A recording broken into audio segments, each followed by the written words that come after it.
Galactic Empire realizes humans don't negotiate, we annihilate.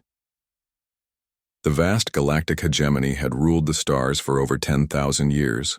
12 species formed its core, each bringing unique abilities to their shared dominion.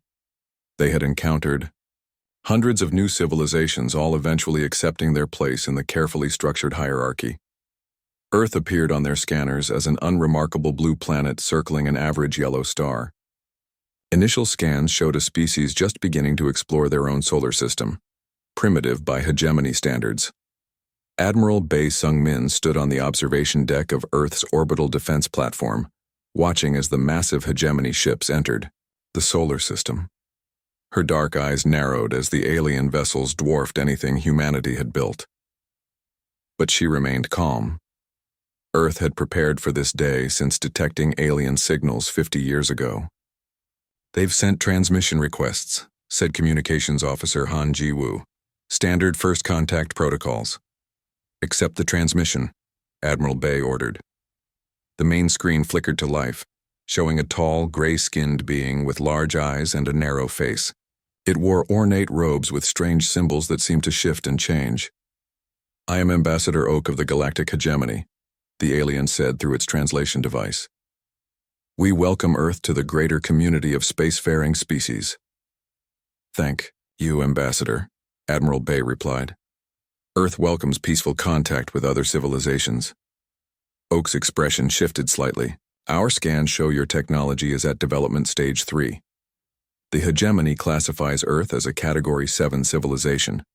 This entitles you to certain protections and obligations." "What obligations?" asked Admiral Bay. "Resource quotas, technology, restrictions and population management," Oak explained as if discussing the weather. "All new species serve a probationary period of 200 years before consideration for advancement." President Yoon Soo-min, watching from Earth's unified government headquarters, exchanged worried glances with her advisors. "They're talking about making us servants," she whispered. Back on the station, Admiral Bay maintained her diplomatic tone. "Earth would prefer to enter as equal partners, Ambassador. We have much to offer through cultural exchange." Oak's translator emitted a sound like chuckling. "Equality must be earned, Admiral. The hegemony has brought peace to the galaxy for millennia through proper hierarchy. Your species will adapt." "We request time to consider your terms, Admiral," Bay said carefully. "You have one planetary rotation," Oak replied. "The terms are standard and non-negotiable." The transmission ended. In the emergency meeting that followed, Earth's leaders debated their options. "We suspected first contact might be like this," said Defense Minister Shin Min-ho. "That's why we built the Shadow Fleet. We can't match their technology," argued Economic Advisor Kim Dae-sung. "Perhaps we should accept their terms temporarily while we learn more." Admiral Bay shook her head.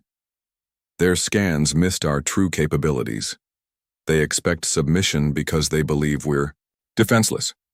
President Yoon made her decision. "Offer modified terms, show respect but request partnership status." 12 hours later, Ambassador Oak received Earth's counterproposal. The alien's face darkened with what might have been anger. Countering, "Our generous offer is unprecedented," Oak transmitted. "The hegemony will demonstrate why compliance is your only option." Without warning, the smallest hegemony vessel fired a beam of energy at Moon Base Alpha, Earth's largest lunar colony. The structure exploded, killing all 8,000 scientists and their families. On Earth, people watched in horror as the colony was destroyed. But in command centers worldwide, personnel moved with grim determination, activating systems hidden for decades. President Yoon addressed the stunned silence in the war room. "They believe this will break us. They don't understand humans." Admiral Bay nodded, her face showing no emotion as she activated her command console. "Initiate Protocol Omega," she ordered. "All ships, remove stealth coverings, weapons free." Across the solar system, what had appeared to be asteroids, defunct satellites, and space debris suddenly changed. Hundreds of advanced warships shed their disguises, revealing technology the hegemony had failed to detect. "Send one message to the hegemony," President Yoon instructed. Tell them they've made a terrible mistake. In his flagship Ambassador, Oak watched in confusion as his sensors suddenly detected hundreds of human vessels where none had been before. Before he could process this information, 3 hegemony outposts went silent simultaneously. The humans weren't negotiating anymore. Ambassador. Oak stared at his command console in disbelief. 3 hegemony outposts had gone silent simultaneously. This was impossible. Humans were barely space-capable according to their assessment. Status report, he demanded. His second-in-command, a tall blue-skinned being named Lux, looked up with 4 alarmed eyes. Unknown vessels appearing throughout the system. They were hidden somehow. On the main display, dozens of sleek black ships emerged from what had appeared to be ordinary asteroids. Others transformed from what had seemed like old satellites or space debris. The hegemony had completely missed Earth's true military capability. Back on Earth, Defense Minister Shin Min-ho activated the planetary defense grid from deep within, the mountain fortress that housed Earth's true military command center. Protocol Omega is fully active, he reported to President Yoon. The Phantom Fleet is engaging hegemony forces. All stealth systems have been deactivated. Admiral Bay studied the tactical display showing Earth's forces moving with perfect coordination. For decades, nations had publicly argued about space budgets while secretly pooling resources to build this hidden fleet. Target their command vessels and communication relays first, she ordered. No survivors. Commander Park Jun-ho led the first strike team. His squadron of 12 stealth fighters approached the largest hegemony vessel. Their ships, black as space itself, absorbed sensor scans rather than reflecting them. Remember Moon Base Alpha, Park told his pilots. No mercy. Their vessels released specialized drones that attached to the hegemony flagship's hull. The tiny machines burned through the alien metal using technology reverse-engineered from a crashed scout ship 30 years earlier. Ambassador Oak felt his vessel shudder as multiple hull breaches were reported simultaneously. Impossible, he shouted. Their technology is centuries behind ours. They deceived us, Lux replied, frantically trying to coordinate defenses.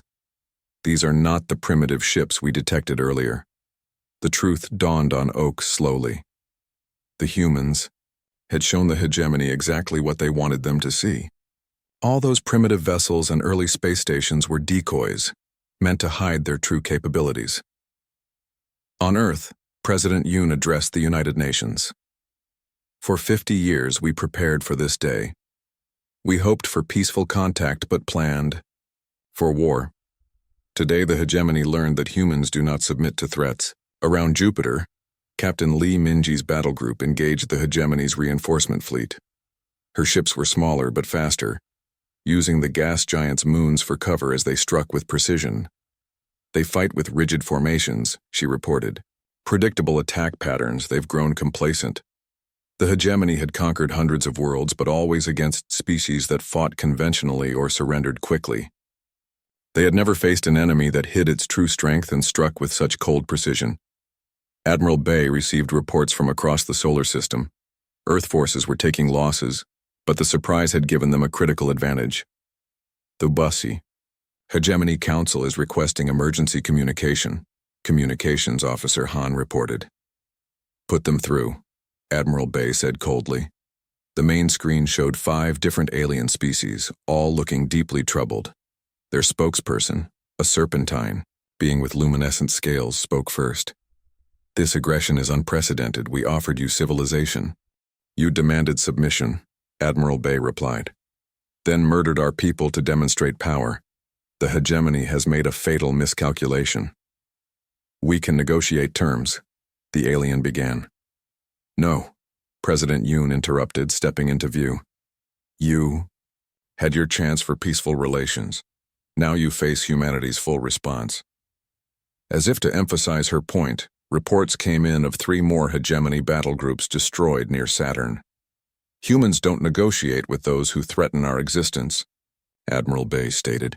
We eliminate the threat completely. The alien council members exchanged troubled glances.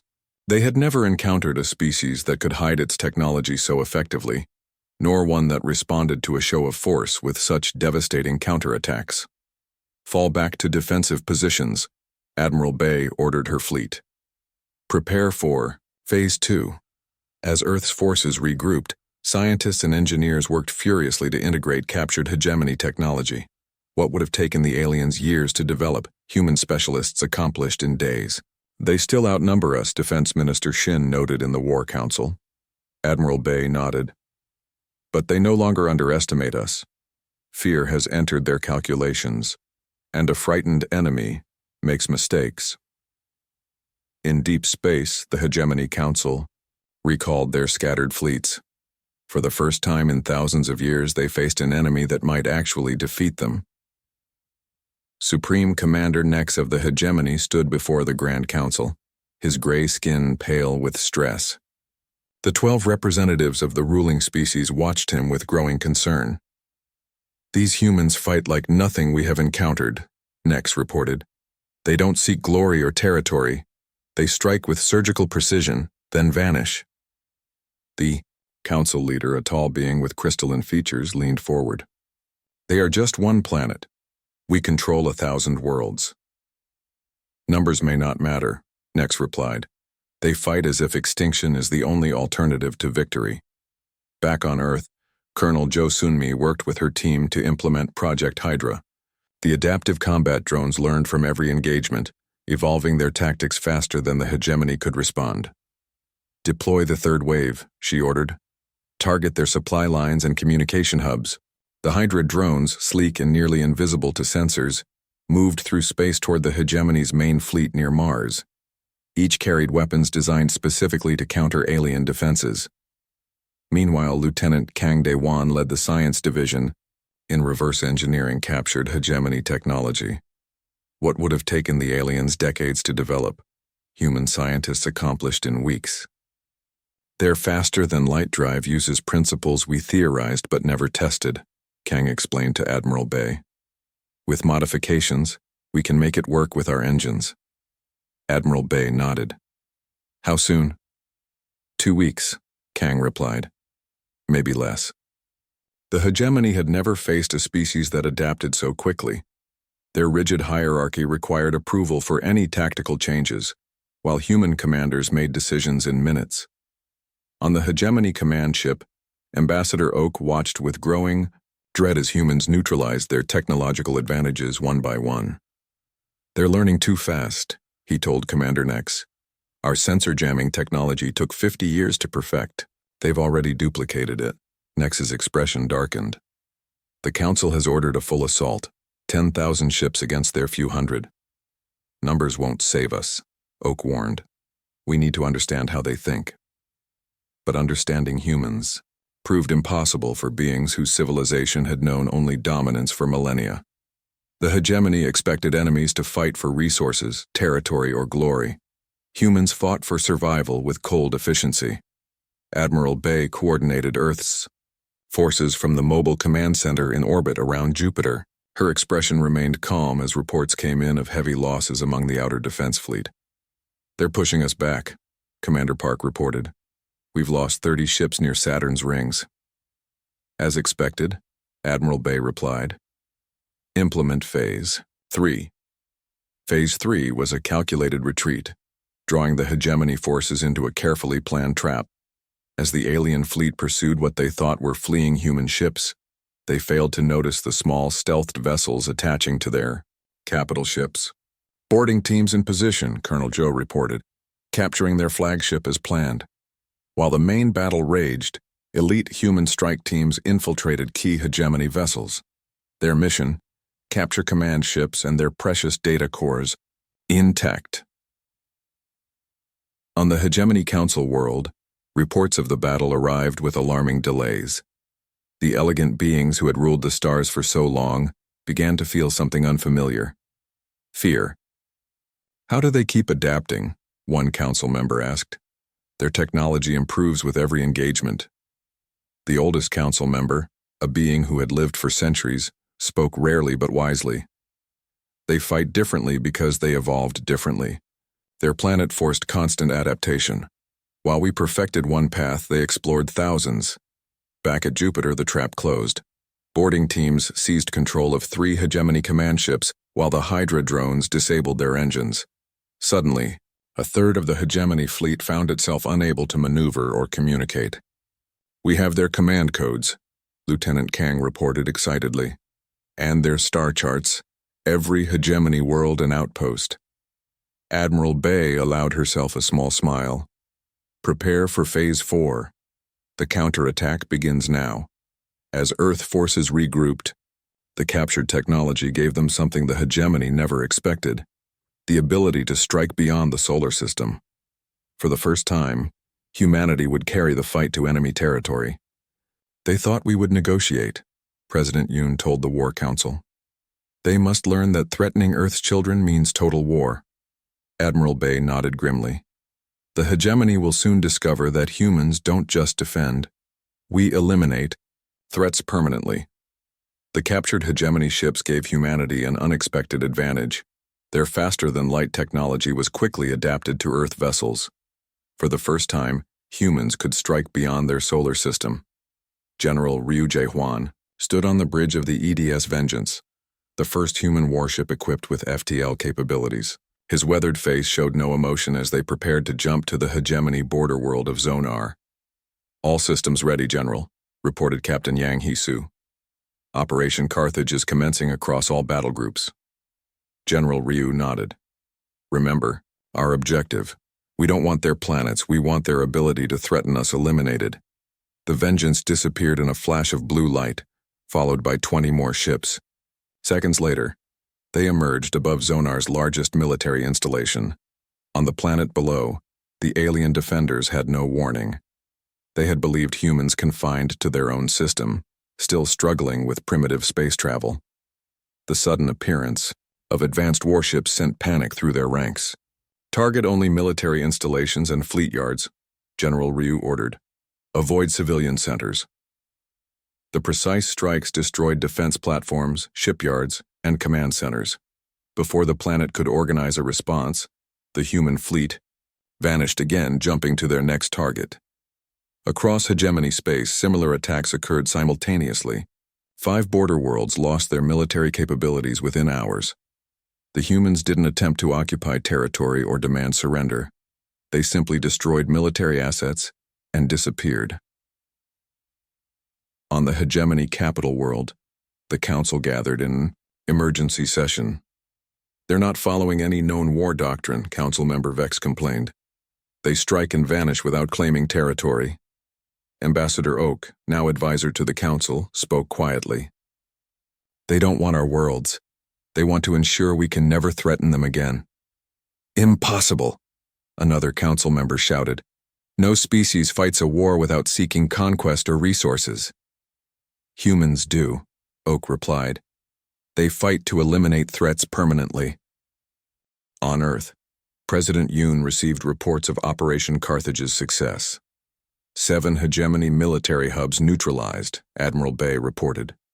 Minimal civilian casualties. "And our losses?" the President asked. 3 ships lost, 4 damaged. Admiral Bay replied. "The hegemony still struggles to track our FTL signatures."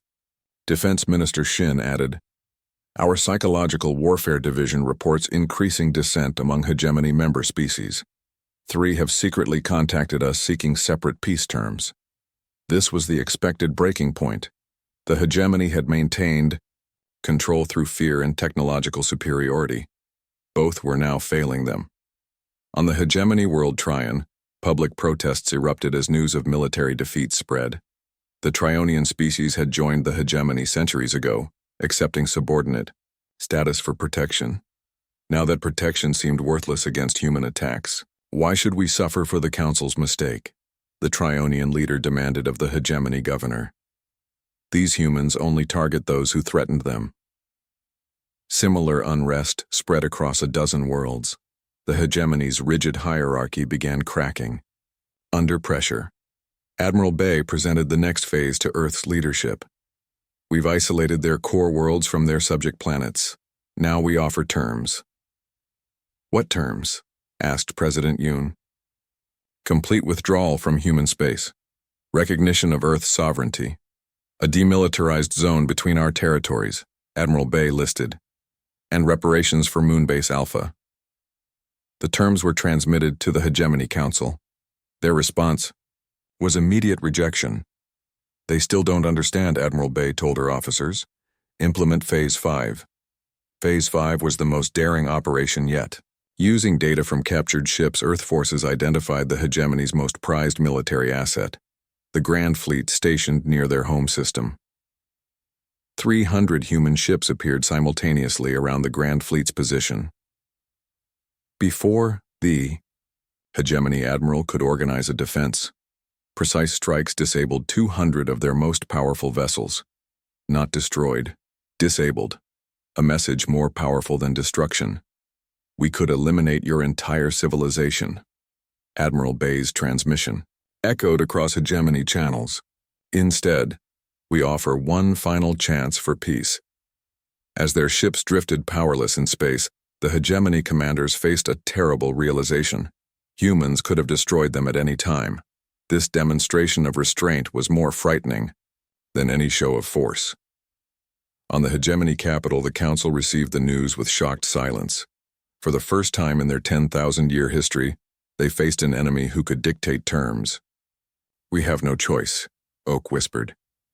The humans don't just fight wars, they end them.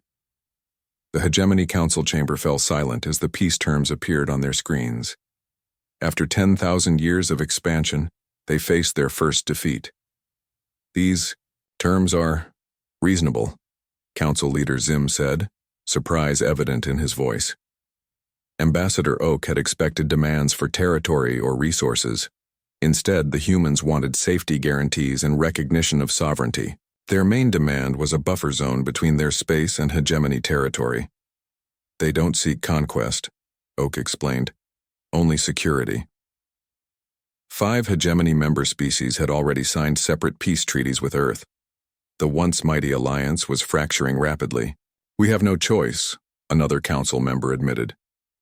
Sign the agreement. 1 month later, Admiral Bay stood in the newly constructed Peace Hall on neutral territory. The massive space station orbited a star at the edge of what would become the buffer zone. Representatives from all 12 Hegemony species arrived looking uncomfortable and defeated. They had never negotiated as equals before.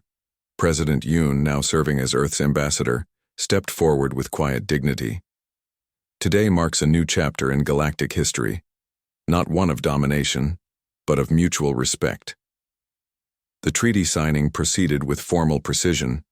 Humans established what they called the Terran Defense Perimeter, 7 star systems forming a protective sphere around Earth.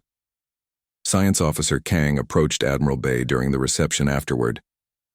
Engineering has completed analysis of their faster-than-light technology. We've already improved its efficiency by 40%. Admiral Bay nodded. That's what they still don't understand about us. We adapt. Ambassador Oak watched the humans with newfound respect. Their military moved with practiced efficiency, but without the arrogance he expected from victors. Your species achieved in months what others couldn't in millennia, Oak said when he finally approached Admiral Bay. The Hegemony ruled through fear for 10,000 years. You broke that system in weeks. We never wanted war, Admiral Bay replied, but our history taught us to be ready for it. And now? Oak asked quietly. Admiral Bay's expression remained calm, but determined. Now everyone understands that humans will defend themselves. Always. 3 months after the treaty signing, the former Hegemony worlds watched in confusion as human ships appeared in their space again. But these vessels carried medical supplies, not weapons. I don't understand, former council member Vex said as human doctors treated victims of a plague on his homeworld. Why help those who tried to conquer you?